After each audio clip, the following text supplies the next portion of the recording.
அம்மா news paper ஃபுல்லா எங்க நியூஸ் தான், சத்தமா படி. ம். தமிழ்நாட்டில் பெண்களுக்கு பாதுகாப்பு இல்லை. அதே எப்ப இருந்திருக்கு? 5 வருஷம் முன்னாடி தனியா தைரியமா நாங்க போயிட்டு வந்தோம். ஆனா இப்போ அதான் ஃப்ரீ பஸ் விட்டுருக்கோம்ல, அதுல சேஃபா போயிட்டு வர வேண்டியதான். பஸ் விட்டா போதுமா? பாதுகாப்பு எங்க இருக்கு? எல்லாரையும் காப்பாத்த முடியுமா? எல்லாரையும் காப்பாத்துறது தான் உங்க வேலையே. நீங்க என்ன பண்ணீங்க? மகளிர் காவல் நிலையம், போலீஸ்ல பெண்களுக்கு இடஒதுக்கீடு, அம்மா பேட்ரோல், காவலன் செயலி, பெண்களுக்கு எதிரான வன்முறைக்கு உடனே கடுமையான தண்டனை, இதெல்லாம் நாங்க கொடுத்தோம். என்ன பண்ண சொல்ற? ஒவ்வொரு பொண்ணுக்கு ஒரு போலீஸா போட முடியும்? தமிழ்நாட்டு சட்டசபையிலேயே ஒரு பொண்ணுக்கு பாதுகாப்பு கொடுக்க தெரியாதவங்க தான் நீங்க.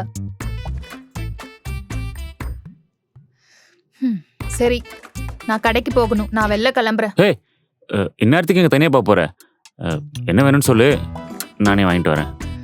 இந்நேரத்துக்கு தனியா போறான் எங்காச்சும் தான், இதுதானே பொண்டாட்டி முக்கியம்ல.